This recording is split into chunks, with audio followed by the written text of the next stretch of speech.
Hello students, I am Dr. Irana, Assistant Professor, Department of Political Science, GFGC Bhagyapalli.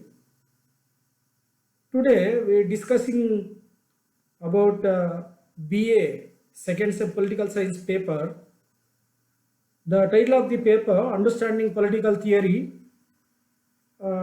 Session 14, topic name, the Direct Democracy. BA ಎರಡನೇ ಸೆಮಿಸ್ಟರ್ನ paper ಪತ್ರಿಕೆ ಹೆಸರು ರಾಜಕೀಯ ಸಿದ್ಧಾಂತದ ಅರ್ಥೈಸುವಿಕೆ.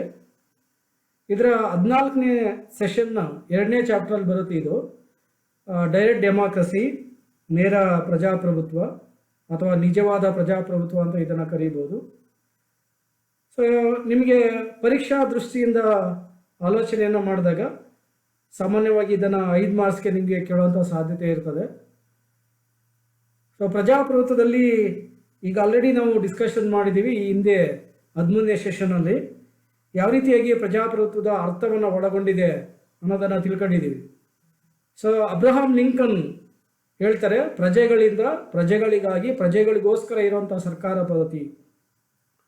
According to the Abraham Lincoln, democracy is a for the people, by the people and to the people. ಇಂಥ ಪ್ರಜಾಪ್ರಭುತ್ವ ವ್ಯವಸ್ಥೆಯಲ್ಲಿ ಎರಡು ಪ್ರಮುಖವಾದ ವಿಧಗಳಿದ್ದಾವೆ ಅಥವಾ ವರ್ಗೀಕರಣ ಇದೆ. ಅದನ್ನು ನೇರ ಪ್ರಜಾಪ್ರಭುತ್ವ ಅಂತ ಒಂದು, ಇನ್ನೊಂದು ಪರೋಕ್ಷ ಪ್ರಜಾಪ್ರಭುತ್ವ ಅಂತ ಕರೀಬೋದು. There are 2 types of democracy, namely direct democracy and indirect democracy. ಎರಡು ವಿಧಾನಗಳಿದ್ದಾವೆ ಅಥವಾ ಪ್ರಜಾಪ್ರಭುತ್ವದ ಎರಡು ವಿಧಗಳಾಗಿ ವರ್ಗೀಕರಣವನ್ನು ಮಾಡಬಹುದು. ಸೊ ಅದರಲ್ಲಿ ಪ್ರತ್ಯಕ್ಷ ಪ್ರಜಾಪ್ರಭುತ್ವ, ಇದನ್ನು ಶುದ್ಧ ಪ್ರಜಾಪ್ರಭುತ್ವ ಅಂತ ಕೂಡ ಕರೀತಾರೆ. ಆಮೇಲೆ ನೇರ ಪ್ರಜಾಪ್ರಭುತ್ವ ಅಂತ ಕರೀತಾರೆ. Direct democracy is called pure or direct democracy. Adults or voters elect government heads. It means politicians such as legislature, the adoption of a budget and executive heads. ನೇರ ಪ್ರಜಾಪ್ರಭುತ್ವ ಅಥವಾ ಶುದ್ಧ ಪ್ರಜಾಪ್ರಭುತ್ವದಲ್ಲಿ ಪ್ರಜೆಗಳು ತಮ್ಮ ಪ್ರತಿನಿಧಿಗಳನ್ನು ಆಯ್ಕೆ ಮಾಡ್ತಾರೆ. ಮುಖ್ಯವಾಗಿ ಪ್ರತಿನಿಧಿಗಳು ಪ್ರಜೆಗಳ ಒಂದು ಅಭಿಪ್ರಾಯಕ್ಕೆ ಅನುಗುಣವಾಗಿ ಆಡಳಿತವನ್ನು ನಡೆಸಬೇಕಾಗುತ್ತೆ. ಶಾಸಕಾಂಗ ಮತ್ತು ಕಾರ್ಯಾಂಗದ ವಿಷಯಗಳಲ್ಲಿ ಪ್ರಜೆಗಳ ತೀರ್ಮಾನವೇ ಅಂತಿಮವಾದುದು. ಪ್ರಜೆಗಳು ಏನು ತೀರ್ಮಾನವನ್ನು ನೀಡ್ತಾರೆ ಆ ತೀರ್ಮಾನಕ್ಕೆ ಅನುಗುಣವಾಗಿ ಶಾಸಕಾಂಗ ಮತ್ತು ಕಾರ್ಯಾಂಗಗಳು ಕಾರ್ಯವನ್ನು ನಿರ್ವಹಿಸಬೇಕಾಗತ್ತೆ. ಸೊ ಅದನ್ನು ನಾವು ಡೈರೆಕ್ಟ್ ಡೆಮಾಕ್ರಸಿ ಅಥವಾ ನೇರ ಪ್ರಜಾಪ್ರಭುತ್ವ ಅಂತ ಕರೀಬೋದು. In modern democratic means modern democratic states are initiated to millions of people. Hence, except for a few cantons in Switzerland, direct democracy has become a thing of the past. However, some direct democracy devices like referendum, initiative, recall, and plebiscite are still employed by various countries in various degrees. ನೇರ ಪ್ರಜಾಪ್ರಭುತ್ವದಲ್ಲಿ ಅಥವಾ ಪ್ರತ್ಯಕ್ಷ ಪ್ರಜಾಪ್ರಭುತ್ವದಲ್ಲಿ ಪ್ರಜೆಗಳು ಏನು ತೀರ್ಮಾನವನ್ನು ಕೈಗೊಳ್ತಾರೆ ಅದಕ್ಕೆ ಬದ್ಧವಾಗಿ ಶಾಸಕಾಂಗದ ಸದಸ್ಯರು ಮತ್ತು ಕಾರ್ಯಾಂಗದ ಸದಸ್ಯರು ಇರಬೇಕಾಗುತ್ತೆ. ಮುಖ್ಯವಾಗಿ 3 ಅಂಶಗಳು, ಪ್ರಜಾ ನಿರ್ಧಾರ, ಪ್ರಜಾ ನಿರ್ದೇಶನ ಮತ್ತು ವಾಪಸ್ಸು ಕರೆಸಿಕೊಳ್ಳುವಂಥ 3 ಪ್ರಮುಖವಾದ ಲಕ್ಷಣಗಳು ಇದರಲ್ಲಿ ಇರ್ತವೆ. ಸೊ ಪ್ರಸ್ತುತ ಈ ಒಂದು ನೇರ ಪ್ರಜಾಪ್ರಭುತ್ವವನ್ನು ಸ್ವಿಟ್ಜರ್ಲ್ಯಾಂಡ್ನ ಕ್ಯಾಂಟನ್ಸ್ ಅಲ್ಲಿ, ಅಂದರೆ ಅಲ್ಲಿ ರಾಜ್ಯಗಳನ್ನು ಕ್ಯಾಂಟನನ್ಸ್ ಎಂದು ಕರೆಯಲಾಗುತ್ತೆ. ಸೊ ಅಲ್ಲಿ ಈ ಒಂದು ಪ್ರತ್ಯಕ್ಷ ಪ್ರಜಾಪ್ರಭುತ್ವವನ್ನು ಕಾಣ್ತೀವಿ. ಪ್ರಜೆಗಳು ಸರ್ಕಾರದ ಶಾಸಕಾಂಗ ಮತ್ತು ಕಾರ್ಯಾಂಗದಲ್ಲಿ ತೀರ್ಮಾನವನ್ನು ಕೈಗೊಂಡಾಗ ಅದನ್ನೇ ಪ್ರತ್ಯಕ್ಷ ಪ್ರಜಾಪ್ರಭುತ್ವ ಅಂತ ಕರೀಬಹುದು. The system of direct democratic government was in the ancient Greek city state, even Rome dynasty. ಪ್ರತ್ಯಕ್ಷ ಪ್ರಜಾಪ್ರಭುತ್ವದ ಮೂಲವನ್ನು ಪ್ರಾಚೀನ ಗ್ರೀಕ್ನ ನಗರ ರಾಜ್ಯಗಳಲ್ಲಿ ಅದರಲ್ಲಿ ಬಹಳ ಮುಖ್ಯವಾಗಿ ಅಥೆನ್ಸ್ ಮತ್ತು ಸ್ಪಾರ್ಟಾದಲ್ಲಿ ನಾವು ಕಾಣ್ಬೋದು. ಈವನ್ ರೋಮ್ ನಗರ ರಾಜ್ಯದಲ್ಲೂ ಕೂಡ ಈ ಒಂದು ನೇರ ಪ್ರಜಾಪ್ರಭುತ್ವ ಅಥವಾ ಪ್ರತ್ಯಕ್ಷ ಪ್ರಜಾಪ್ರಭುತ್ವ ಇತ್ತು ಅಂತೇಳಿ ಇತಿಹಾಸ ನಮಗೆ ಹೇಳುತ್ತೆ. In the modern times it was made use of Napoleon in 1804 to circumvent the constitution. Since then, it has been frequently made use of. After the First World War, it was employed to ascertain the opinion of people or a section thereof in concern, thereof in connection with the right to national self-determination. So ಆಧುನಿಕ ವ್ಯವಸ್ಥೆಯಲ್ಲಿ ಒಂದು ಪ್ರತ್ಯಕ್ಷ ಪ್ರಜಾಪ್ರಭುತ್ವದ ಬಳಕೆ ಆಗಿದ್ದನ್ನು ನಾವು ಕಾಣ್ತೀವಿ. ಅದರಲ್ಲಿ ಬಹಳ ಮುಖ್ಯವಾಗಿ ನೆಪೋಲಿಯನ್ ಫಸ್ಟ್ 1804 ಇದನ್ನು ಬಳಕೆ ಮಾಡ್ತಾನೆ. ಸೊ ಪ್ರಥಮ ಒಂದು ಮಹಾಯುದ್ಧದಲ್ಲೂ ಕೂಡ ಇದು ಬಳಕೆ ಆಗುತ್ತೆ. In 2014 Britain when Scotland independent country the people disagreed. 2014 Scotland ಸ್ವತಂತ್ರ ರಾಷ್ಟ್ರವಾಗಬೇಕೆ ಅನ್ನುವುದರ ಬಗ್ಗೆ ಜನರ ನಿರ್ಧಾರವನ್ನು ಅಥವಾ ಪ್ರಜಾ ನಿರ್ಧಾರಕ್ಕೆ ಬಿಡಲಾಗುತ್ತೆ. ಆಗ ಪ್ರಜೆಗಳು ತೀರ್ಮಾನವನ್ನು ಕೈಗೊಂಡು ಸ್ಕಾಟ್ಲ್ಯಾಂಡನ್ನು ಸ್ವತಂತ್ರ ದೇಶವನ್ನಾಗಿ ಮಾಡಬಾರದು ಅನ್ನೋ ಅಭಿಪ್ರಾಯ ಬರುತ್ತೆ. 2016 ಬ್ರಿಟನ್ ಯುರೋಪಿಯನ್ ಯೂನಿಯನ್ ಕೂಟದಿಂದ ಹೊರಗಡೆ ಬರಬೇಕಾ ಬೇಡವಾ ಅನ್ನೋದ್ರ ಬಗ್ಗೆ ಪ್ರಜಾ ನಿರ್ಧಾರವನ್ನು ಬ್ರಿಟನ್ನಲ್ಲಿ ಕೈಗೊಳ್ಳಲಾಗುತ್ತೆ. ಆಗ ಅಲ್ಲಿ ಪ್ರಜಾ ನಿರ್ಧಾರದ ಆಧಾರದ ಮೇಲೆ ಯುರೋಪಿಯನ್ ಯೂನಿಯನ್ನಿಂದ ಬ್ರಿಟನ್ ಹೊರಗಡೆ ಬರುತ್ತೆ. ಸೊ ಹಾಗಾಗಿ ಇವತ್ತು ಕೂಡ ಈ ಒಂದು ಡೈರೆಕ್ಟ್ ಡೆಮಾಕ್ರಸಿ ಅಥವಾ ನೇರ ಪ್ರಜಾಪ್ರಭುತ್ವದ ಚಿಂತನೆಗಳು ವಿಶ್ವದಾದ್ಯಂತ ಇರುವುದನ್ನು ಕಾಣಬಹುದು. ಜಮ್ಮು ಮತ್ತು ಕಾಶ್ಮೀರದ ಒಂದು ಸಮಸ್ಯೆಗೆ ಸಂಬಂಧಿಸಿದಂತೆ, ಭಾರತ ಮತ್ತು ಪಾಕಿಸ್ತಾನದ ಮಧ್ಯೆ ಇರುವಂತಹ ಸಮಸ್ಯೆಗೆ ಸಂಬಂಧಿಸಿದಂತೆ ಪಬ್ಲಿಕ್ ಒಪಿನಿಯನ್ ಪ್ರಜೆಗಳ ನಿರ್ಧಾರದ ಆಧಾರದ ಮೇಲೆ ತೀರ್ಮಾನವನ್ನು ಕೈಗೊಳ್ಳಬೇಕೆನ್ನುವ ಅಭಿಪ್ರಾಯಗಳನ್ನು ವ್ಯಕ್ತಪಡಿಸಲಾಗ್ತಾ ಇದೆ. Since long Pakistan and some of its benchmen in Kashmir are harping on plebiscite in Kashmir as well. They are of the few that fate to Kashmir can be decided only by the vote of the people of Kashmir. It has been also used by political leaders to get endorsement for their action when the legitimacy of their act has been in some doubt.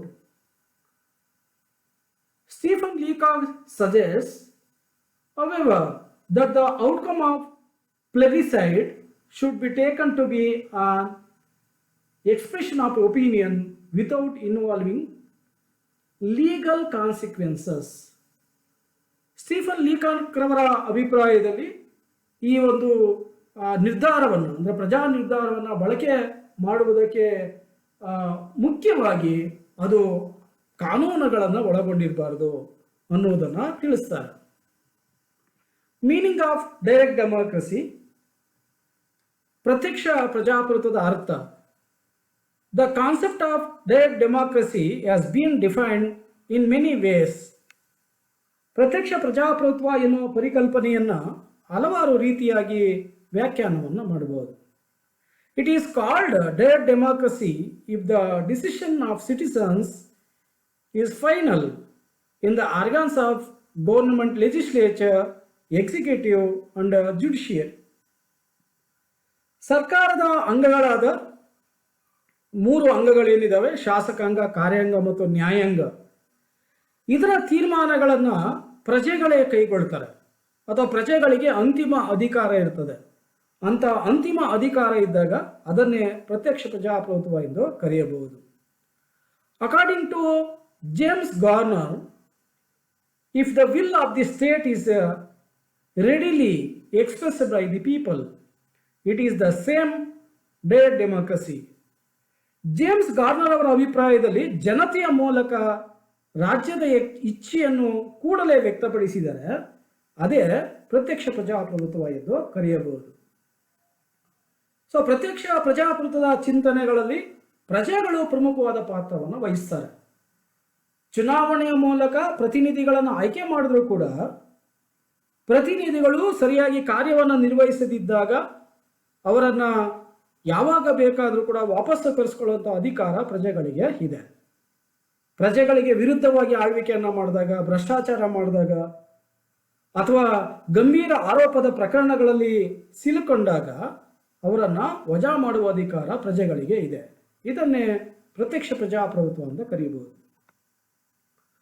Rousseau noted that the following factors are essential to the success of direct democracy. ನೇರ ಪ್ರಜಾಪ್ರಭುತ್ವ ಯಶಸ್ಸಾಗಬೇಕಾದ್ರೆ ಕೆಲವೊಂದು ಪ್ರಮುಖವಾದ ಅಂಶಗಳಿರಬೇಕು ಅನ್ನೋದನ್ನ J Rousseau ತಮ್ಮ ಅಭಿಪ್ರಾಯವನ್ನು ವ್ಯಕ್ತಪಡಿಸ್ತಾರೆ. ಅವರ ಅಭಿಪ್ರಾಯದಲ್ಲಿ ರಾಜ್ಯದ ಎಲ್ಲ ಜನರು ಒಂದೆಡೆ ಸೇರಿ ಪರಸ್ಪರ ಪರಿಚಯವಾಗುವಷ್ಟು ಜನಸಂಖ್ಯೆಯನ್ನು ಹೊಂದಿರಬೇಕು. ಅಂದರೆ ಇದರ ಅರ್ಥ ಜನಸಂಖ್ಯೆ ಕಡಿಮೆ ಇರಬೇಕು ಮತ್ತು ಭೂಪ್ರದೇಶ ಕಡಿಮೆ ಇರಬೇಕು. ಸೊ ಆಧುನಿಕ ರಾಜ್ಯಗಳು ವಿಶಾಲವಾದ ರಾಜ್ಯಗಳಾಗಿದ್ದಾವೆ. ಅದರಲ್ಲೂ ಕೂಡ ಚೀನಾ ಮತ್ತು ಭಾರತವನ್ನು ನೋಡಿದಾಗ ಅತಿ ಹೆಚ್ಚು ಜನಸಂಖ್ಯೆಯನ್ನು ಒಳಗೊಂಡಿದೆ. ಅಮೆರಿಕ ಕೂಡ ಹೆಚ್ಚು ಜನಸಂಖ್ಯೆಯನ್ನು ಒಳಗೊಂಡಿದೆ. ಹಾಗಾಗಿ ಸೊ ಪರಸ್ಪರ ಜನರಿಗೆ ಪರಿಚಯ ಆಗಬೇಕು. ಆಗಿದ್ದಾಗ ಮಾತ್ರ ಈ ಒಂದು ಪ್ರಜಾಪ್ರಭುತ್ವ, ನೇರ ಪ್ರಜಾಪ್ರಭುತ್ವ ಯಶಸ್ಸಾಗುತ್ತೆ. It is a small state with a large population of all the people of the state who can get together. So much simplicity in social affairs. So ಸಾಮಾಜಿಕ ವ್ಯವಹಾರಗಳಲ್ಲಿ ತುಂಬ ಸರಳತೆಯನ್ನು ಹೊಂದಿರಬೇಕಾಗುತ್ತೆ. Substantial equality in status and wealth in society. There is little or no fan, bike, car or fridge and etcetera. ಸಾಮಾಜಿಕ ವ್ಯವಹಾರಗಳಲ್ಲಿ ತುಂಬ ಸರಳತೆಯನ್ನು ಜನ ಹೊಂದಿರಬೇಕಾಗತ್ತೆ. So ಸ್ಥಾನಮಾನ ಮತ್ತು ಸಂಪತ್ತಿನಲ್ಲಿ ಸಮಾನವಾಗಿರಬೇಕಾಗತ್ತೆ. ಮೇಲು ಕೆಳು ಅನ್ನೋ ಮನೋಭಾವನೆ ಇಲ್ಲಿ ಇರಬಾರ್ದು. ಯಾಕಂದರೆ ಪ್ರಾಚೀನ ಗ್ರೀಕ್ ನಗರ ರಾಜ್ಯಗಳಲ್ಲಿ ಜನ ಒಂದು ಕಡೆ ನೆಲೆ ನಿಂತು ಕೂತು ಸೊ ಚರ್ಚೆಯನ್ನು ಮಾಡ್ತಾ ಇದ್ರು, ತೀರ್ಮಾನವನ್ನು ಕೈಗೊಳ್ತಾ ಇದ್ರು. ಆದರೆ ಆಧುನಿಕ ರಾಜ್ಯಗಳು ಅಥವಾ ರಾಜ್ಯಗಳಲ್ಲಿ ಎಲ್ಲ ಜನ ಕೂಡ ಒಂದು ಕಡೆ ಸೇರಿ ತೀರ್ಮಾನವನ್ನು ಕೈಗೊಳ್ಳಲು ಸಾಧ್ಯ ಇಲ್ಲ. ಅತ್ಯಲ್ಪ ಭೋಗ ಸಾಮಗ್ರಿಗಳಿರಬೇಕಾಗತ್ತೆ, ಅಥವಾ ಅವುಗಳು ಇಲ್ಲದೇ ಇದ್ರೂ ಕೂಡ ಸಾಕು. ಸೊ ಅತ್ಯಲ್ಪ ಭೋಗ ಅಂದರೆ ಕಾರು, ಫ್ಯಾನು, ಫ್ರಿಡ್ಜು, ಸೊ ಈ ಥರದ ಒಂದು ಅನುಭೋಗಿ ವಸ್ತುಗಳು ಇರಬಾರ್ದು. ಹಾಗಿದ್ದಾಗ ಮಾತ್ರ ಪ್ರತ್ಯಕ್ಷ ಪ್ರಜಾಪ್ರಭುತ್ವ ಯಶಸ್ಸನ್ನು ಕಾಣುತ್ತೆ. ಯಾವ ದೇಶದಲ್ಲಿ ಕಡಿಮೆ ಜನಸಂಖ್ಯೆ ಮತ್ತು ಭೂಪ್ರದೇಶ ಇರ್ತದೋ ಅಂಥ ಕಡೆ ಮಾತ್ರ ಪ್ರತ್ಯಕ್ಷ ಪ್ರಜಾಪ್ರಭುತ್ವ ಯಶಸ್ವಿಯಾಗಲು ಸಾಧ್ಯ. So characteristics of direct democracy are features of the direct democracy. ಪ್ರತ್ಯಕ್ಷ ಪ್ರಜಾಪ್ರಭುತ್ವದ ಪ್ರಮುಖ ಲಕ್ಷಣಗಳೇನಿವೆ ಅನ್ನೋದನ್ನು ನೋಡೋಣ. ಮುಖ್ಯವಾಗಿ 3 ಲಕ್ಷಣಗಳಿದ್ದಾವೆ. ಅದರಲ್ಲಿ ಮೊದಲನೇದಾಗಿ first one referendum. Referendum, literally the term referendum means refer to. It is a device whereby the public opinion can be ascertained by a direct democracy to the people. ಇದನ್ನು ಗಮನಿಸೋ ಎನ್ನುವ ಅರ್ಥವನ್ನು ಒಳಗೊಂಡಿದೆ. ಸೊ ಪ್ರಜಾ ನಿರ್ಧಾರ ಎನ್ನುವ ಪದ ಗಮನಿಸು ಎನ್ನುವ ಪದವನ್ನು ಒಳಗೊಂಡಿದೆ ಅಥವಾ ಅರ್ಥವನ್ನು ಒಳಗೊಂಡಿದೆ. ಸೊ ಜನರ ಅಭಿಪ್ರಾಯಕ್ಕೆ ಅನುಗುಣವಾಗಿ ಶಾಸಕಾಂಗ ಕಾರ್ಯವನ್ನು ಮಾಡಬೇಕಾಗುತ್ತೆ. It is a process through which the verdict of a people is sought on on ordinary or constitution measures. ಶಾಸಕಾಂಗ ಏನು ಕಾನೂನುಗಳನ್ನು ಮಾಡುತ್ತೆ ಅಥವಾ ಸಂವಿಧಾನದಲ್ಲಿ ಏನು ಬದಲಾವಣೆಗಳನ್ನು ಮಾಡ್ತದೆ, ಆ ಬದಲಾವಣೆಗೆ ಪ್ರಜೆಗಳ ಅನುಮತಿ ಬೇಕು. ಅದನ್ನು ಸಂವಿಧಾನದಲ್ಲಿ ಬಳಸಲಾಗಿದೆ ಅಥವಾ ವಿವರಿಸಲಾಗಿದೆ. According to R.C. Brooks, the referendum is a device whereby the electorate may veto an act which a legislative body has already passed. Monroe regards it to be a device whereby any law which has been enacted by the legislature may be withheld from going into force until it has been submitted to the people and has been accepted by them at polls. ಪ್ರಜೆಗಳು ತಮ್ಮ ನಿರ್ಧಾರವನ್ನು ಕೈಗೊಳ್ಳಬೇಕಾದಾಗ ಮತದಾನದ ಮೂಲಕ ನಿರ್ಧಾರವನ್ನು ಕೈಗೊಳ್ಳಬಹುದೆನ್ನುವುದು ಮುನ್ರೋರವರ ಅಭಿಪ್ರಾಯ. So ಶಾಸಕಾಂಗದಲ್ಲಿ ಶಾಸನಗಳು ರಚನೆ ಆಗ್ತವೆ. ಅವುಗಳು ಜಾರಿಗೆ ಬರಬೇಕಾದ್ರೆ ಪ್ರಜೆಗಳ ಒಪ್ಪಿಗೆ ಬೇಕು. ಪ್ರಜೆಗಳ ಒಪ್ಪಿಗೆ ಇಲ್ಲದೆ ಯಾವುದೇ ಕಾರಣಕ್ಕೂ ಕೂಡ ಶಾಸಕಾಂಗದಲ್ಲಿ ರಚನೆಯಾದಂಥ ಮಸೂದೆ ಕಾನೂನಾಗಲು ಸಾಧ್ಯವಿಲ್ಲ. ಸೊ ಪ್ರಜೆಗಳು ಏನು ತೀರ್ಮಾನ ಕೈಗೊಳ್ತಾರೆ ಆ ತೀರ್ಮಾನಕ್ಕೆ ಶಾಸಕಾಂಗ ಬದ್ಧವಾಗಿರಬೇಕಾಗತ್ತೆ. ಆ ಮಸೂದೆಗೆ ಪ್ರಜೆಗಳು ಒಪ್ಪಿಗೆ ನೀಡಿದ್ರೆ ಮಸೂದೆ ಜಾರಿಗೆ ಬರುತ್ತೆ. ಪ್ರಜೆಗಳು ಒಪ್ಪಿಗೆಯನ್ನು ನೀಡಿಲ್ಲ ಅಂತಂದರೆ ಮಸೂದೆ ಜಾರಿಗೆ ಬರೋದಿಲ್ಲ. ಪ್ರಜಾ ನಿರ್ಧಾರದ ಲಕ್ಷಣಗಳು, ಸೊ ಅನುಕೂಲಗಳು. ಸೊ ಏನು ಅನುಕೂಲಗಳಿದ್ದಾವೆ ಅನ್ನೋದನ್ನು ನೋಡೋಣ. Advantages of the referendum. Many merits have been claimed for the device of referendum which are as follows. First one, sovereignty upheld. ಪ್ರಜಾ ನಿರ್ಧಾರದಲ್ಲಿ ಅನೇಕ ಗುಣಗಳಿದ್ದಾವೆ, ಅನುಕೂಲಗಳಿದ್ದಾವೆ. ಅದರಲ್ಲಿ ಒಂದು ಪರಮಾಧಿಕಾರದ ಒಂದು ಚಿಂತನೆಗಳು ಜಾರಿಗೆ ಬರ್ತವೆ. Disposition of majority checked. So ಬಹುಮತವನ್ನು ಚರ್ಚೆ ಮಾಡಲಿಕ್ಕೆ ಅಥವಾ ನಿರ್ಧಾರ ಮಾಡಲಿಕ್ಕೆ ಸಾಧ್ಯ ಆಗುತ್ತೆ. Partisan spirit licensed. Political education of masses. So ಪ್ರಜೆಗಳಿಗೆ ರಾಜಕೀಯ ಜ್ಞಾನ ಅನ್ನೋದು ಉಂಟಾಗುತ್ತೆ. Greater moral checking of laws. So ಕಾನೂನುಗಳಲ್ಲಿ ಒಂದು ನೈತಿಕತೆ ಇದೆಯಾ ಅನ್ನೋದನ್ನು ಅರ್ಥ ಮಾಡ್ಕೊಳ್ಳಿಕ್ಕೆ ಸಾಧ್ಯ ಆಗುತ್ತೆ. Interest of people remain enlivened. So ಯಾವ ರೀತಿಯಾಗಿ ಪ್ರಜೆಗಳಲ್ಲಿ ಆಸಕ್ತಿ ಇದೆ ಅನ್ನೋದನ್ನು ನಾವು ಚಿಂತೆ ಮಾಡ್ಬೋದು. Disputes of chambers resolved. So ಸಮಸ್ಯೆಗಳೇನಾದ್ರು ಇದ್ದರೆ ಅಧಿಕಾರಸ್ಥರಲ್ಲಿ ಅದನ್ನು ಬಗೆಹರಿಸಲಿಕ್ಕೆ ಸಾಧ್ಯ ಆಗುತ್ತೆ. Vote power to people. So ಪ್ರಜೆಗಳು ಮತದಾನವನ್ನು ಮಾಡಲಿಕ್ಕೆ ಅನುಕೂಲ ಆಗುತ್ತೆ. ಎಸ್ಟ್ಯಾಬ್ಲಿಂಗ್ ಫ್ಯಾಕ್ಟರ್. ಸೊ ಒಂದು ಭದ್ರತೆಯನ್ನು ಕಾಣಲಿಕ್ಕೆ ಸಾಧ್ಯ ಆಗುತ್ತೆ. ಸೆಕ್ಷನಲಿಸಮ್ ರೆಡ್ಯೂಸ್ಡ್. ಸೊ ಒಂದು ಪ್ರತ್ಯೇಕತೆ ಅಂತ ನಾವು ಏನು ಕರಿತೀವಿ ಅದು ಕಡಿಮೆ ಆಗುತ್ತೆ. ಸೊ ಈ ರೀತಿ ಹಲವಾರು ಅನುಕೂಲಗಳಿದ್ದಾವೆ. So disadvantages. ಸೊ ಅನಾನುಕೂಲಗಳು, ಅನೇಕ ರೀತಿಯಾದ ಅನಾನುಕೂಲಗಳಿದ್ದವು. Authority of legislature under mention. So ಒಂದು ಶಾಸಕಾಂಗದ ಒಂದು ಘನತೆ ಅನ್ನೋದು ಕಡಿಮೆ ಆಗುತ್ತೆ. Legislation not comprehensible by layman. So ಸರಿಯಾಗಿ ಶಾಸಕಾಂಗ ಕಾರ್ಯವನ್ನು ನಿರ್ವಹಿಸೋದು ಅಡೆತಡೆ ಆಗುತ್ತೆ. Public opinion not reflected. ಪ್ರಜಾ ನಿರ್ಧಾರ ಅನ್ನೋದು ಕಷ್ಟ ಆಗುತ್ತೆ. So harmful delay. ಸೊ ಸಹಜವಾಗಿ ಒಂದು ನಿಧಾನಗತಿ ಅನ್ನೋದು ಆಗುತ್ತೆ. Moral efficiency doubtful. ಸೊ ಒಂದು ನೈತಿಕತೆ ಜಾರಿಗೆ ಬರುತ್ತೆ ಅನ್ನೋದು ಒಂದು ಡೌಟಿಂದ ಕೂಡಿದೆ. So popular participation negative. So ಪ್ರಜೆಗಳೆಲ್ಲರೂ ಕೂಡ ಈ ಒಂದು ಪ್ರಜಾ ನಿರ್ಧಾರದಲ್ಲಿ ಭಾಗವಹಿಸೋದು ಕಷ್ಟ ಆಗುತ್ತೆ. Evils of party system in increase. So ಪ್ರಜೆಗಳಲ್ಲಿ ಒಂದು ರಾಜಕೀಯ ಪಕ್ಷಗಳಲ್ಲಿ ಒಂದು ವಿರೋಧಾಭಾಸ ಅನ್ನೋದು ಜಾಸ್ತಿ ಆಗುತ್ತೆ. ಸೊ ಈ ರೀತಿ ಹಲವಾರು ದೋಷಗಳನ್ನು ಕಾಣ್ಬೋದು. So second one, initiatives. So ಪ್ರಜಾ ನಿರ್ದೇಶನ. ಸೊ ಪ್ರಜಾ ನಿರ್ದೇಶನ ಅಂತಂದರೆ ಏನು ಅನ್ನೋದನ್ನು ನಾವು ನೋಡಿದರೆ, ಸೊ ಪ್ರಜೆಗಳು ತಮಗೆ ಬೇಕಾದಂಥ ಕಾನೂನುಗಳನ್ನು ರಚನೆ ಮಾಡಿ ಸೊ ಶಾಸಕಾಂಗಕ್ಕೆ ಕಳಿಸಿಕೊಡ್ತವೆ. ಸೊ ಶಾಸಕಾಂಗ ಒಂದು ಮಸೂದೆಯನ್ನು ಜಾರಿಗೆ ತರುವಂಥ ಕೆಲಸವನ್ನು ಮಾಡಬೇಕಾಗುತ್ತೆ. ಯಾವ ಪ್ರಜೆಗಳು ಕಳಿಸಿಕೊಟ್ಟಂಥ ಮಸೂದೆಗಳನ್ನು ಶಾಸಕಾಂಗ ಜಾರಿಗೆ ತರೋದಿಲ್ವೋ ಅಂಥ ಸರ್ಕಾರಗಳು ಪತನ ಆಗ್ತವೆ. ಸೊ ಹಾಗಾಗಿ ಅದು ಬಹಳ ಮುಖ್ಯವಾದಂಥ ಒಂದು ಅಂಶ.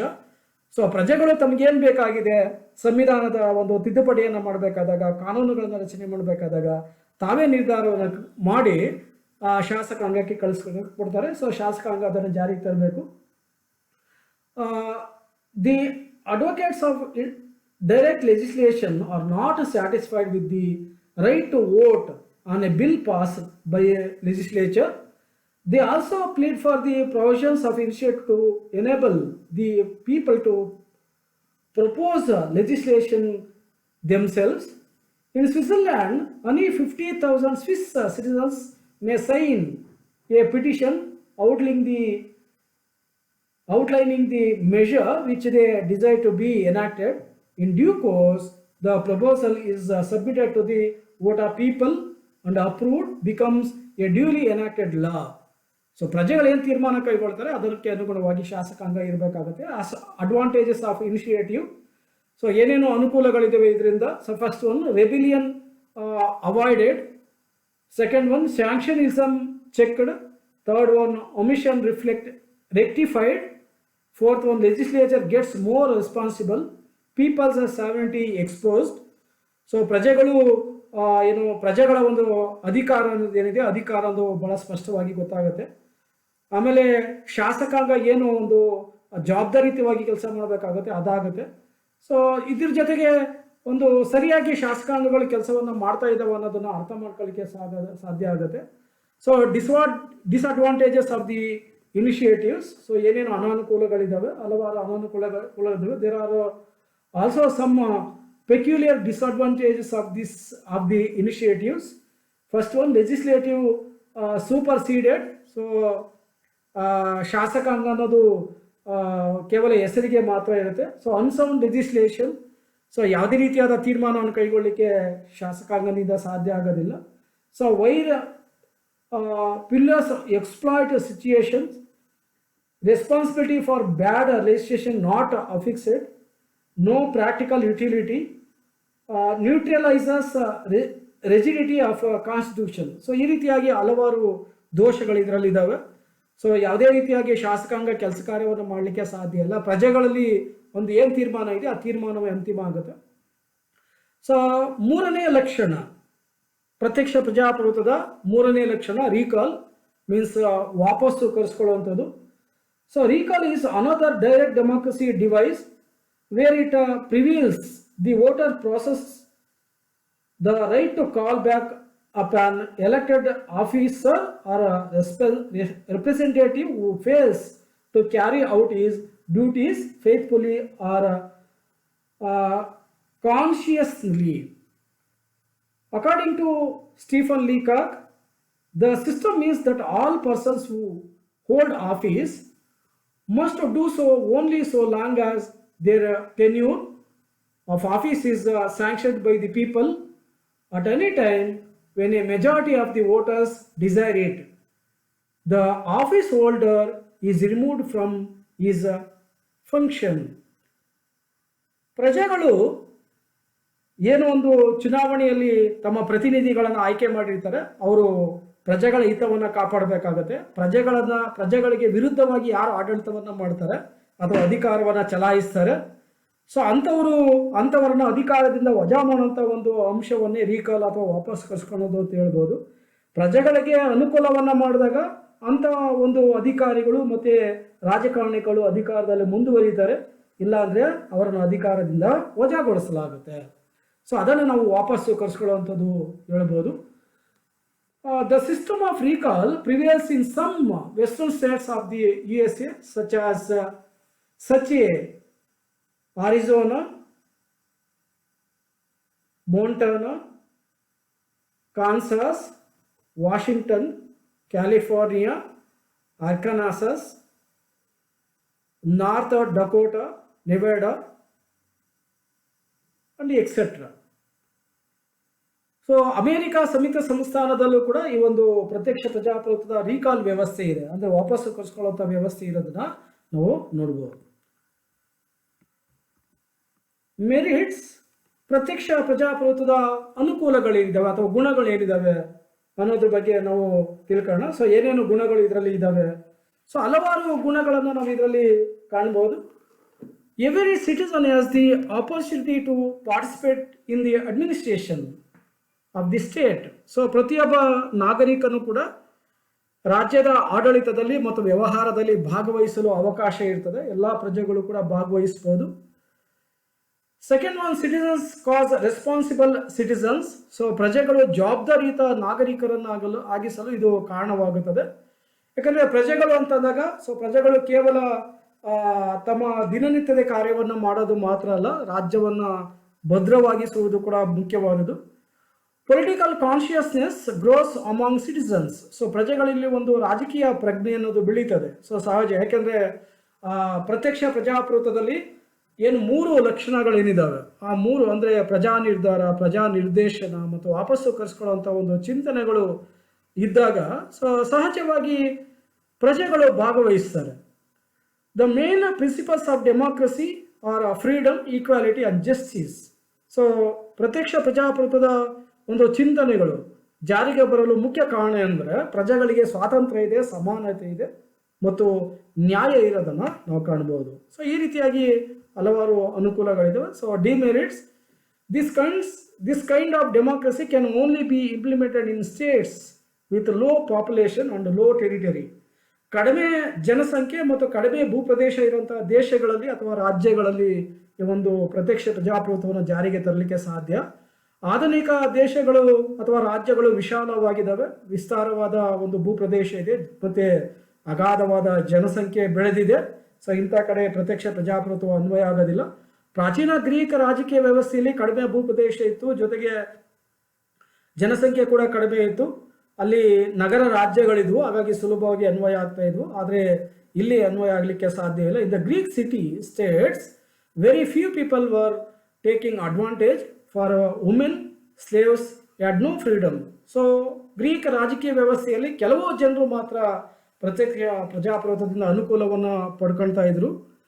ಆದರೆ ಮುಖ್ಯವಾಗಿ ಬಹುಸಂಖ್ಯಾತ ಸಮುದಾಯವಾದಂಥ ಗುಲಾಮರಾಗಲಿ ಅಥವಾ ಮಹಿಳೆಯರಾಗಲಿ ಇವರಿಗೆ ಸ್ವಾತಂತ್ರ್ಯ ಇರಲಿಲ್ಲ.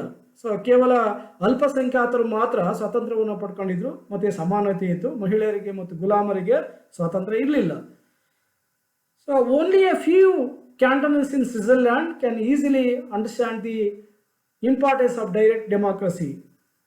ಸ್ವಿಟ್ಜರ್ಲ್ಯಾಂಡಲ್ಲಿ ಇರೋಂಥ ರಾಜ್ಯಗಳು ಅಥವಾ ಕ್ಯಾಂಟನಲ್ ಸೇರಿದ್ದಾವೆ, ಅವುಗಳು ಕೆಲವು ಮಾತ್ರ ಇದ್ದಾವೆ, ಕೆಲವು ಕಡೆ ಮಾತ್ರ ಪ್ರತ್ಯಕ್ಷ ಪ್ರಜಾಪ್ರಭುತ್ವ ಇದೆ. ಸೊ ಹಾಗಾಗಿ ಈ ಒಂದು ಸ್ವಿಟ್ಜರ್ಲ್ಯಾಂಡಲ್ಲಿ ಪ್ರತ್ಯಕ್ಷ ಪ್ರಜಾಪ್ರಭುತ್ವ ವ್ಯವಸ್ಥೆ ಇರೋದ್ರಿಂದ ಇಡೀ ವಿಶ್ವದಲ್ಲಿ ಕೆಲವು ದೇಶಗಳಲ್ಲಿ ಅಂದರೆ ಸ್ವಿಟ್ಜರ್ಲ್ಯಾಂಡಲ್ಲಿ ಮಾತ್ರ ಇರೋದ್ರಿಂದ ಪ್ರತ್ಯಕ್ಷ ಪ್ರಜಾಪ್ರಭುತ್ವ ಇದರ ಮಹತ್ವ ಅಷ್ಟು ವಿಶ್ವದಾದ್ಯಂತ ಹರಡಿಲ್ಲ. ಸೊ ಬೆಳವಣಿಗೆಯನ್ನು ಕಂಡಿಲ್ಲ. ಹಾಗಾಗಿ ಇದರ ಮಹತ್ವ ಕಡಿಮೆ ಅಂತಲೇ ನಾವು ತೀರ್ಮಾನಕ್ಕೆ ಬರ್ಬೋದು. So the conclusion, direct democracy is called a real democracy. So ಪ್ರತ್ಯಕ್ಷ ಪ್ರಜಾಪ್ರಭುತ್ವ ಅಂದರೆ ಪ್ರಜೆಗಳಿಗೆ ನೇರವಾದ ಅಧಿಕಾರ ಇರಬೇಕು. ಸೊ ಶಾಸಕಾಂಗ ಮತ್ತು ಕಾರ್ಯಾಂಗಗಳಲ್ಲಿ ಪ್ರಜೆಗಳ ಪಾತ್ರ ಇರಬೇಕು. ಪ್ರಜೆಗಳ ಪಾತ್ರ ಇದ್ದಾಗ ಮಾತ್ರ ಅದನ್ನು ನಾವು ಪ್ರಜಾಪ್ರಭುತ್ವ ಅಂತ ಕರಿತೀವಿ. ಪ್ರತ್ಯಕ್ಷ ಪ್ರಜಾಪ್ರಭುತ್ವ ಪ್ರಜೆಗಳಿಗೆ ಶಾಸಕಾಂಗದಲ್ಲಿ ಕಾರ್ಯಾಂಗದಲ್ಲಿ ಅವಕಾಶವನ್ನು ಕೊಡುತ್ತೆ. ಹಾಗಾಗಿ ಇದನ್ನು ನಾವು ನಿಜವಾದ ಪ್ರಜಾಪ್ರಭುತ್ವ ಅಂತ ಕರಿಬೋದು. This kinds of democracy is seen in some states of the past, but in modern times this kind of democracy is not. It is found in states where population and territory are low. So countries such as India and the United States cannot enforce direct democracy. So ಭೂಪ್ರದೇಶ ಕಡಿಮೆ ಇರುವಂಥ ರಾಜ್ಯಗಳಲ್ಲಿ ಮತ್ತು ಜನಸಂಖ್ಯೆ ಕಡಿಮೆ ಇರುವಂಥ ದೇಶಗಳಲ್ಲಿ ಅನ್ವಯ ಆಗುತ್ತೆ. ಆಧುನಿಕ ರಾಜ್ಯಗಳು ವಿಶಾಲವಾದ ಭೂಪ್ರದೇಶ ಮತ್ತು ಜನಸಂಖ್ಯೆಯನ್ನು ಹೊಂದಿವೆ. ಹಾಗಾಗಿ ಪ್ರತ್ಯಕ್ಷ ಪ್ರಜಾಪ್ರಭುತ್ವ ಜಾರಿಗೊಳಿಸಲು ಆಧುನಿಕ ವ್ಯವಸ್ಥೆಯಲ್ಲಿ ಸಾಧ್ಯ ಇಲ್ಲ. ಹಾಗಾಗಿನೇ ಪರೋಕ್ಷ ಪ್ರಜಾಪ್ರಭುತ್ವವನ್ನು ಬಹುತೇಕ ಪ್ರಜಾಪ್ರಭುತ್ವ ದೇಶಗಳು ಅನ್ವಯ ಮಾಡ್ಕೊಂಡಿದ್ದಾವೆ. ಚಿಂತನೆ ಕಂಪ್ಲೀಟ್ ಆಗುತ್ತೆ. ಸೊ ಥ್ಯಾಂಕ್ ಯು, ಧನ್ಯವಾದ.